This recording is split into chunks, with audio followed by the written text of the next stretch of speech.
Yes, simply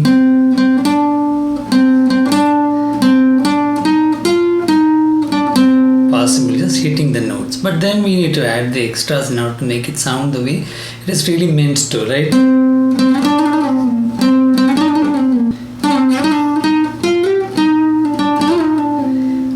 He's originally singing it like that also, yeah. Enough of vocal connections are there. It is very rare that a singer would sing just like hitting notes, right? When we have a note, we will want to connect it to the next notes and everything. So here what is happening is I'm starting with C.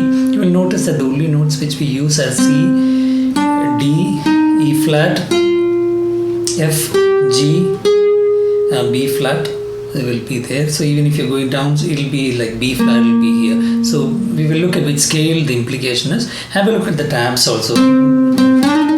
So here I'm using hammer-on pull-offs. Have a look at musicianself.com/HOPO for the hammer-on pull-off basic instruction. Hit and hammer. You can also do, it's a lot of work if you're just using slide. Slowly try to learn hammer-on pull-offs. Slide. Second string. Slide. Have a look at the way the fingers are being used. When you have the chance, use different fingers. If you're connecting like that, make sure you're using a middle finger or a ring finger so that you have the index finger to play the next note here to the left. So those are the fingering considerations. So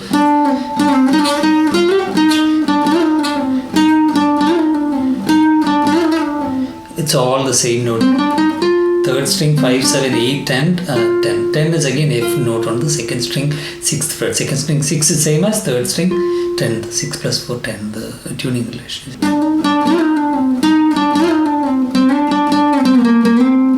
Repeat.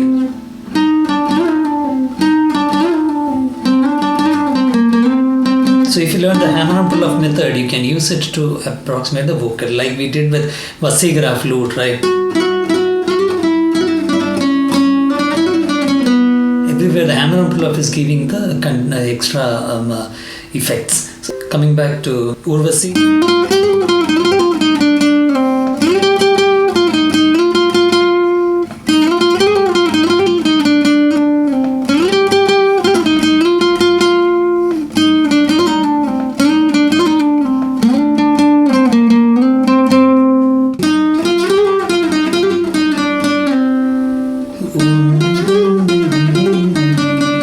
Using the notes 4, 6 and 8, frets 4, 6 and 8, then hammer and pull off here on the 8, 9, 8 and 6, 8, 6, yeah. Going to the third string is also possible. Or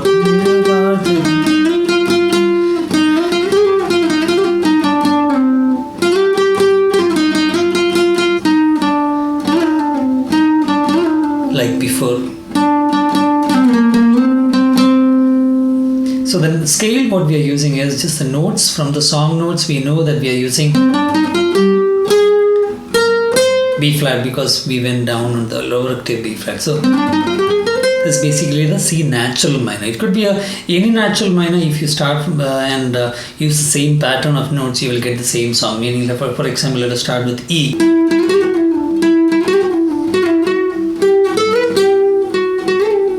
Same note, it's just the pitch is higher, that is it, okay. So Charanam,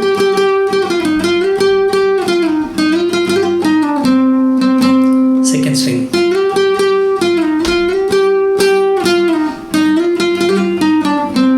then going to the third string. So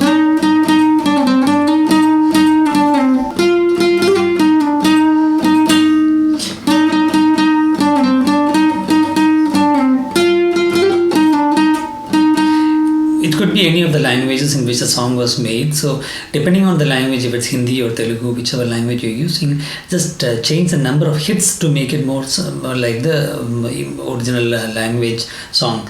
Maybe the number of hits counted according to the number of syllables in that particular word, and that'll take care of the tallying. So like I said, the scale is a natural minor. Why do we want to understand the scale? Like I said, the moment we know that these are the only notes being used on the song, all the other remaining notes are irrelevant for us for this particular song. That helps us make us be more precise, reduces the number of options. So instead of all the possible options, now there are only 7 notes which you have to take care of, and we exactly know which notes they are.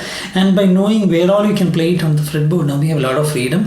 There are less chances of making error. And also when we want to later find the chords for the song, naturally it is useful to know what scale it is.